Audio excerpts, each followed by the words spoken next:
Episode 3 of the Royal Round. I'm not sure if it's less royal or less round. Rob Ray is absent. Marty Baron, Dan Dunleavy have joined the mix. And Razor told us he's a flatliner that doesn't show very much emotion. Dan, I'm hearing that Razor has opted for corrective surgery to have a more pleasant and consistent smile. Yeah, and better breath too, Brian. That's a big thing. So I'm glad he's in the dentist chair because he's got to clean that thing out. Marty, what song would you sing to Razor in the dentist chair? Oh, I have no idea. Is there like an elevator type music that can put him to sleep? Put him to sleep, yeah. Yeah, something like that. So he's really comfortable and can rest and enjoy just sitting there. The show is all about music. That's why we went down that path. And we're really looking forward to having our expert in the field, Captain Jack Eichel from the Sabres, who, as you may know, has an Instagram bracket going right now on the best rock bands of all time. Marty, how important was music in the room? So important. And it's funny, when I look back at my career over 15 years, so many different genre of music. I remember in the early 2000s, guys were really into the Motown disco, and it was playing in the locker room. Practice. Later in my career, Michael Del Zotto in New York used to have it booming like it was a club at 10 a.m., at 10 p.m. It didn't matter. So the headaches were coming. But yeah, there's always some different times with the music and some different personalities with the music as well. When you said Michael and before Del Zotto, I thought you were going to say Michael Bolton, and that would have taken us in a clearly different direction, and he probably wouldn't have qualified in any of the brackets that Jack put on display. Dan, you've exhausted the brackets. Who do you have getting to the finals in Jack's Instagram run?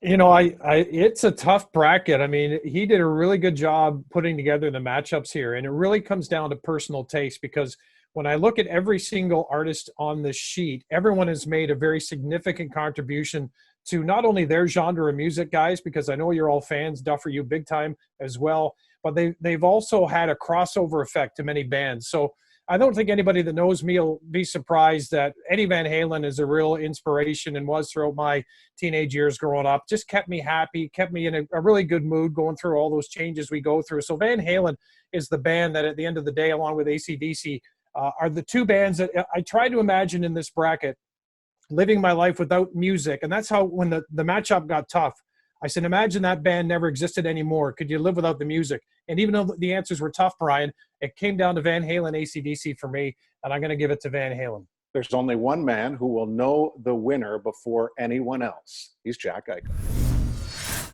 Jack, what's the feedback been like from your peers on this Instagram bracket you created for the best in rock?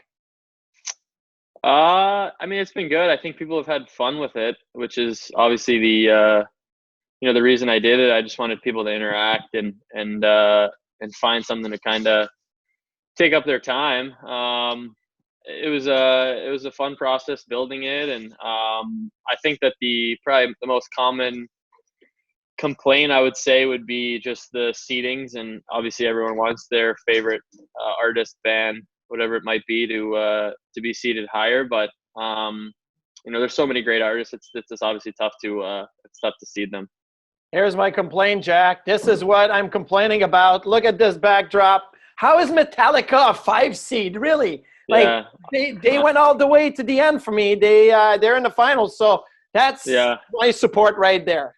I know. Yeah, you're right. I mean, I love Metallica. Don't get me wrong. They're an amazing band, and I'm a huge Metallica guy. I have been since I was little. My dad used to play them for me, going to youth hockey games. So, listen, there's so many. They were at the Key Bank Center a couple of years ago, and my parents came in and saw them play there. And I love Metallica. I was on with EJ Raddick a few weeks ago, and he was complaining about Bruce Springsteen's his ranking. But I honestly, I tried to do it based on popularity that I thought, just general popularity, not my own personal preference. If it were my personal preference, there probably would have been a few different bands that would have been ranked higher. A few of my favorites are a little bit lower than would be, but it's tough to complain with the 4-1 seeds: Pink Floyd, the Eagles, the Beatles, and the Rolling Stones. Yeah, I didn't even look at the seedings, but what I noticed, Jack, is when I start going through the bracket, I mean, even for me, when I get to round I don't know, round 3 perhaps. I've got the Rolling Stones against Elton John, and the way I Yeah. approached it was I had to say to myself, I'm going to imagine which band never existed and which one did, and which one, even though I don't want to live without them, which band do I definitely not want to live without. That's kind of how, for me anyway, I went through the bracket. There must have been something even with you when you're looking at this thinking, oh man, I did not mean to have those two come up against one another in round 3. I mean, they could be finalists. It is, yeah. I mean, one of the biggest complaints had been Nirvana and Chris Cornell in the round of 64, and I have a lot of friends that are really big into Nirvana, and a lot of those same people are big into Chris Cornell. So a lot of the people were kind of bummed out about, those two seeing each other so early. But it's just the tale of the tape. It's like March Madness. Sometimes you get a tough matchup out of the gate, and that's what happens. But there's been a lot of that. I mean, I'm probably going to post another one tonight. With the round of 32 continuing, and as you get further in it, I mean, it's honestly it's so hard, and I definitely had a tough time doing it, and there's probably some surprises in my bracket that people probably wouldn't suspect, but I did mine based on who I would want to listen to, and who I know the best, who I prefer the most, and obviously that's different than the general's public, and there's been a lot of different results from the posts and my own bracket already, and just to see what people like compared to mine, it's been a little bit different. Was there a cutoff point for bands to qualify, like if they came after 1997 or something like that? No, you know what? There was never really any. No, there was none. I mean, I have Coldplay on there, and right. Coldplay is one of my favorites, and I saw them in tour maybe 2 or 3 years ago, and I think that they're, one of the greatest performances you can go see live. I think they're incredible, and obviously they're still touring, and then you have other bands like the Beatles in there who, probably, the most influential rock band of all time, and so there's I think there's a big discrepancy, and that's, I think, what makes it tough for people to vote, because there is a big difference between Coldplay or maybe some of these newer groups that make it, and some of the older ones, but I think that's what makes it interesting. So who got left on the cutting room floor? Like, which band did you say should be in there, and then you're like, I can't put them in? Yeah, that was probably one of the tougher parts. I had originally made a list of about 80 bands and different artists, and then I tried to narrow it down, and there's always a few complaints about different groups that have been left off. One of the big ones had been Rush. Obviously, they're great, but for whatever reason they didn't make the cut, and a couple other bands that people didn't really understand how they were in there. The play-in games, they're important too. A couple teams on the upsets in the play-in games. How about Tears this? for Fears must have bribed somebody. Tears for Fears is tremendous. Yeah. I got them winning the first round. I love Tears for Fears. Wow, that's pretty good. Love Tears for Fears. So this is rock based. Now, did you think, and it's wildly popular, fans love it. So are you thinking of doing like a country one, maybe like a women bracket? Like, is there a more of a follow through with that? No, I mean, I had a Zach Brown band in there. I've seen them in concert. They'll cover rock. I've seen them cover Metallica. I've seen them, do a lot of different things. So, and you got Fleetwood Mac, Stevie Nicks is in there. So, I think there's a different variety. I think this might be my one and only bracket. It was a lot of work to put together. So anyway, yeah, it was a lot of work. Listen, Jack, I've got you covered. You mentioned Rush. Just for Willie's sake, I made a Canadian bracket. I don't know how much you can see it, but off your idea, I made one strictly of Canadian artists. So obviously Rush is one of the top. The Tragically Hip are there. Got Bryan Adams in there. Threw some Drake in there. He's got to be in there. He's Canadian. So there's a real good mix. So when your bracket has a winner, if you want to put your bracket winner up against, I'm assuming Rush or the Hip are going to win, or Drake, the Canadian bracket, and then Ralph Kruger mentioned Yeah, Ralph mentioned he'd do a European bracket, guys, when we had him Yeah. on here a couple weeks ago. Yeah, I mean, I'll be honest with you guys. I have a hard time seeing a Canadian group take down the winner of my bracket. But hey, it's the conversation. Yeah, Well, that's all I have it a is. hard time. I have a hard time seeing any band take down the Stones and the Beatles. Yeah, well, Really? I think that the issue there is that we're not so much talking U.S. versus Canada because, a lot of these bands are not American bands in the first place. So maybe we got to figure out this international competition with different countries being represented with their top bands and see who the winner would be. Not fair to the UK. Yeah, They World Cup of produce Music. most of them. Well, Yeah, exactly. exactly. I would say, yeah, there's a lot of good artists over there. I mean, there's a lot of good artists over here too that I think could make good runs. Who would you say, if you had to pick one, and I'm not saying the winner of the bracket, but who has shaped you musically more than any of these artists? That's a tough question. I bounce around. I mean, I'll go through phases of really, really getting into a band. Like right now, I'm really deep into the Red Hot Chili Peppers. I've been reading the Scar Tissue book for a while now, and I'm almost at the end of it. So as I've been going through the book, I've been, diving deeper into their music and their sounds. And so I think right now I'm on a little bit of a Red Hot Chili Pepper kick. The first bands that I really got into would, I started really young listening to the Stone Temple Pilots. They're probably one of my favorite bands of all time. I can listen to them at any time of the day. I listen to them a lot. I probably know most of their music. They're probably one of my top bands. So it's really tough to say. I mean, like I'm a huge Rolling Stones fan. I grew up in a house where the Beatles were sacred. And so it's tough. I mean, everyone has their own preference. I've been listening to a lot of Van Morrison lately as well. So, I think Moondance is one of the best albums of all time. So I'm a big fan of that. And I kind of bounce around with who I'm listening to. So it's all over the place. I mean, you see Marvin Gaye in there. I mean, he's probably one of my favorites. I listen to him a lot. So it's kind of all over the place.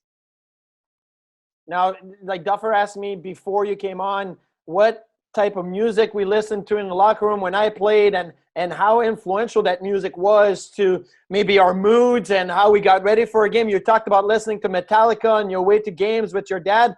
What's the locker room music like now, like in the last couple of years? And who's running the music in the locker room? It's terrible. It's awful. It's there's a couple options. Usually if myself or Huts get a hold of the music, it's pretty decent because he's got a pretty similar taste of music as I do, and I like to think that he puts on some quality music. Unfortunately, Zemgus is usually the guy that puts the music on. He settles for like a below average country state. I'm not a huge country fan, to be completely honest with you, so he usually settles for a country if he's trying to please everyone, or we listen to some sort of mainstream. It's like you're listening to the radio. So unfortunately, those are usually what goes on unless someone steps up. But before the game, here and there we'll get some good throwback rap going, and I enjoy that too before the game, or some type of electronic, tropical music. I also enjoy that as well. But it's sometimes it's pretty subpar.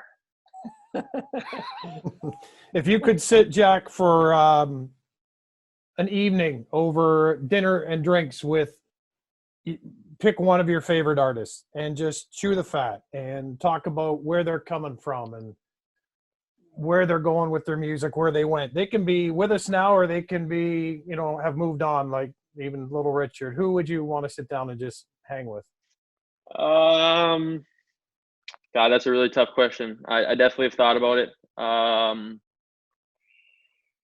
mean, I think there's a few that come to mind. I'm a huge Jimi Hendrix fan, and obviously we lost him at age 27. So I think it would be pretty cool to pick his brain a little bit. And I mentioned him earlier in the show, Marvin Gaye. I've been a huge Marvin Gaye fan for a while, and obviously he's passed on. So more or less, I talk to, my family about this a lot. If you could ever go see one concert right now, and it was anybody, if you could see a concert of, someone who passed away, or, now, someone who potentially be living, lucky enough, I was able to see the Rolling Stones last summer, and it was amazing. But, that's a pretty loaded question. There's so many great options to it.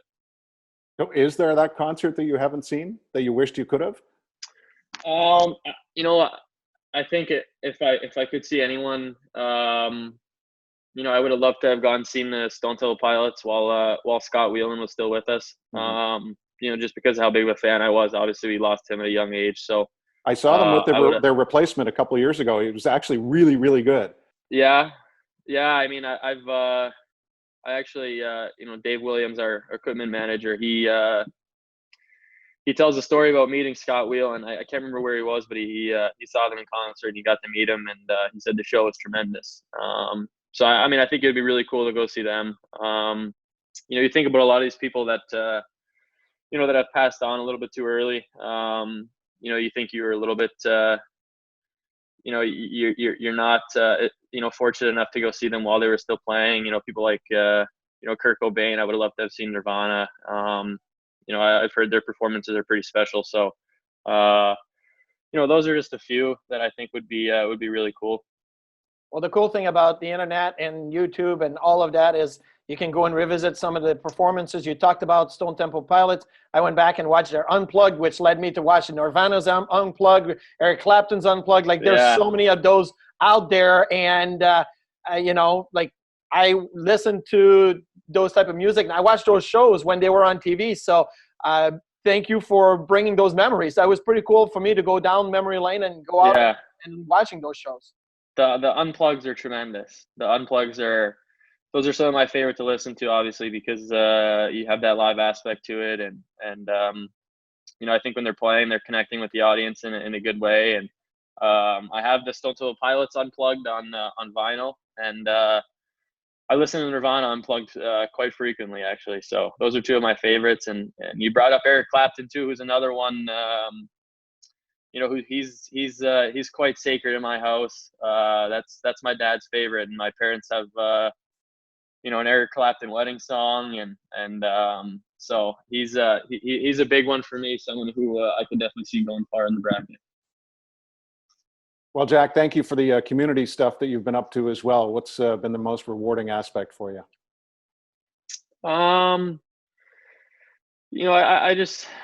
think that you think about the situation that we're in as a country, and you just want to try and do your part. And right now it's unfortunate, for us, we can't affect as many people as we normally would. And the opportunities of playing games, meeting people after the games, doing different charitable things. It's obviously you're a bit isolated in terms of what you can do, but I think so many people have made so many great contributions, and just trying to help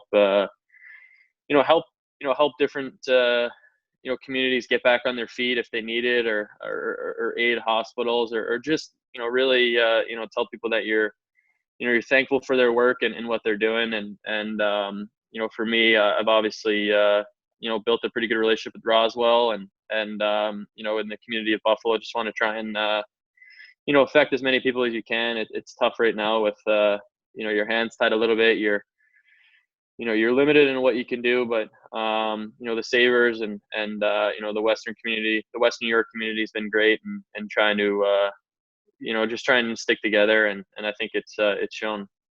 Great stuff, Jack. When do we finally get a winner in this Instagram bracket? I think we'll have to wait and see when the voting all wraps up. I'll post a photo of the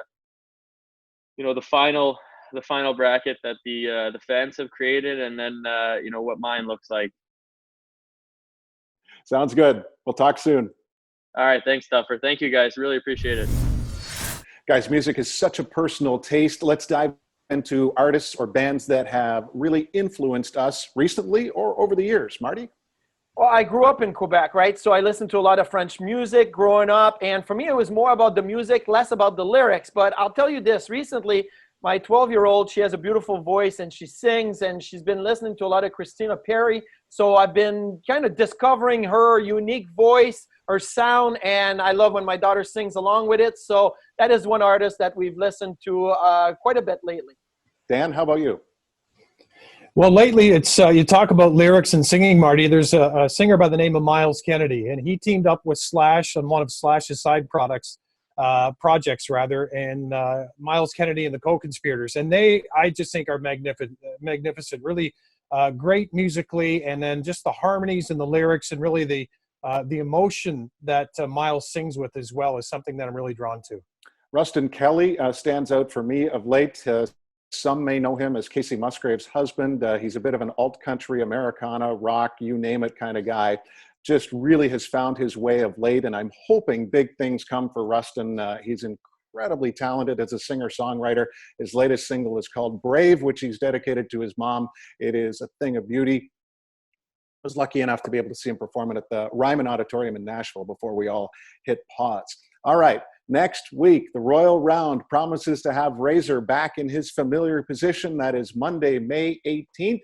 You'll be able to see it on Sabres Facebook, YouTube, and sabres.com. Really, just a group of simple men. Dan?